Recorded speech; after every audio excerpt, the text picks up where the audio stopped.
So good afternoon again. So this is the continuation of the presentation. So the social emotional behavior difficulties, autism, Miss Bridget is in autism. Autism, social skills, repetitive behaviors and speech and non-verbal communication.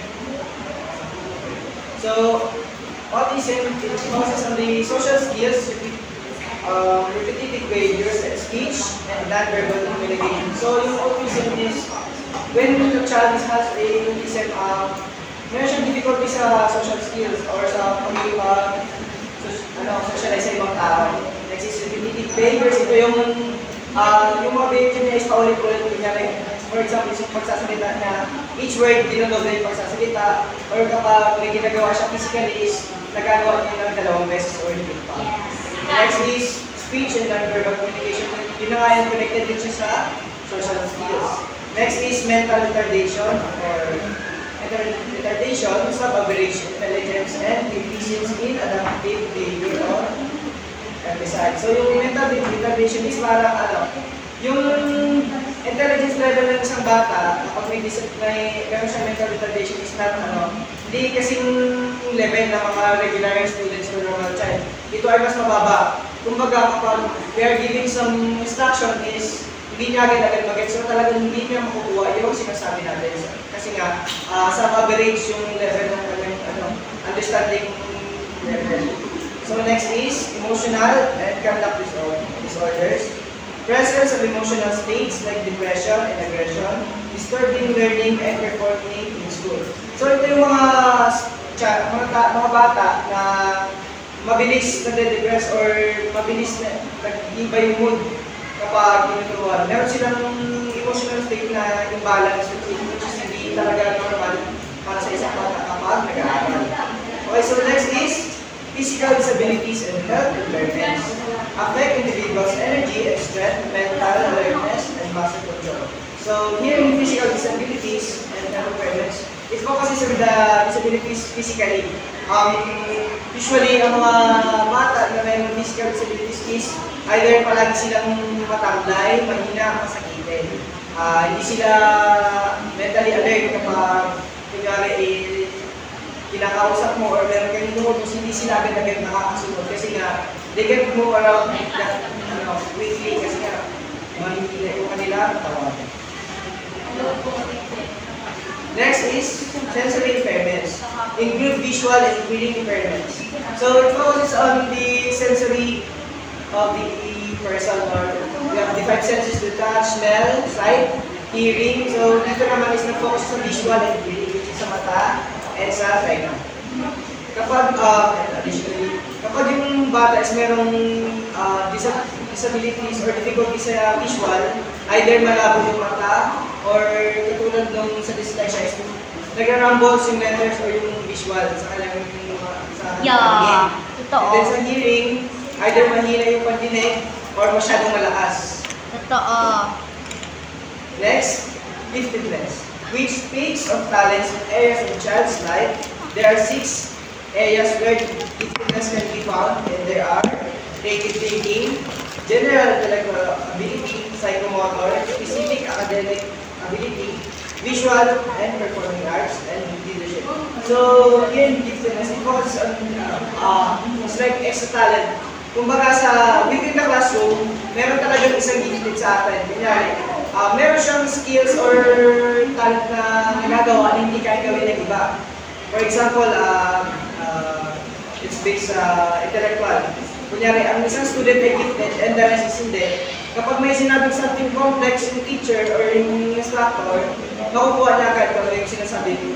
While the other classmates or yung ibang student na hindi gifted, ay magtatanong pa or ask ng additional questions for further understanding.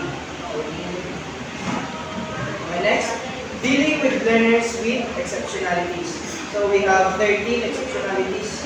So first, people first language, no generic labels, emphasizes abilities, not limitations, no euphemisms, no implication of sickness or suffering, brief and simple instructions, clear definition of course requirements and dates of exams and deadline of assignments, hands-on handouts, visual aids, and study guides, several examples and demonstrations, consultation time, asking and providing assistance, encouragement, and lastly, patience, and patience. So when we are dealing with children or student that has a disabilities, these 13 are very applicable. Lalo na yung pinakalas. We have more patience when it comes to dealing with child that has a disability kasi nga, they can understand all the instructions and words that we're providing to them. We must give furthermore, or kailangan natin mag-adjust sa kanila. Kailangan natin, kumbaga, if ever kailangan natin silang school fee para lang matuto sila sa kung ano yung dapat nilang matutunan. So, dito naman sa exceptionalities, we have health impairment. So, it focuses on the health impairment or the pagiging balance ng health ng isang bata. Kapag meron siyang disability sa katawan, either mental or dito sa atin, focuses on the health or sa physical. Either masakitin siya or parating mahina yung resistensya ng bata. Next is autism, yung sa utak or something may disability. Meron siyang mga bagay na hindi kaya gawin na kaya ng isang normal na bata. Which is learning disability, focuses on the learning skills ng isang bata. They can learn easily, or sila yung mga tinatawag natin na slow learners. Kailangan natin bigyan ng oras, ng panahon, at patience sa pagtuturo para lang mag-guess nila kung ano gusto natin ituro. Next is traumatic brain inquiry. Ito yung mga depressed or may trauma. Hindi sila pwedeng turuan ng paharas or daanin sa lakas. Like, bawal silang pagalitan siguro. Bawal silang apply ng aggressive teaching kasi nga may trauma. Madali silang trauma. Next is blindness. Bulag. Yes, bulag. Or hindi naman totally bulag. There sometimes yung iba naman is malabo lang. Yeah. Next, mental, focuses on the brain, or sa pag-iisip din. Kailangan natin i-consider yung mga batang may mental disabilities. Kasi nga, hindi lahat ng bata is kahit, physically makikita mo may differential, yung iba sa loob pala. Kailangan yung i-observe kung anong mali or yung differential sa kanila. Next, severe and multiple. Ito yung I think it's general disabilities ng isang bata, either severe or marami siyang nararamdaman or sakit. Next is emotional disabilities. Parang same siya sa traumatic brain. Yung may mga emotional disabilities, hindi sila pwedeng turuan using offensive. Kasi nga, sila short-hearted or yung madaling media, madaling malulungkot, hindi naturuan. Next is physical disabilities. Ito yung physically disabled yung student. Yari, yung student ko ay putol yung kamay, alamang hindi mo siya matuturuan magsulat. So, ano yung kailangan kanya ng either remedy para matuto siya na rin makapag-aral kaya wala siya kamay. So, sa other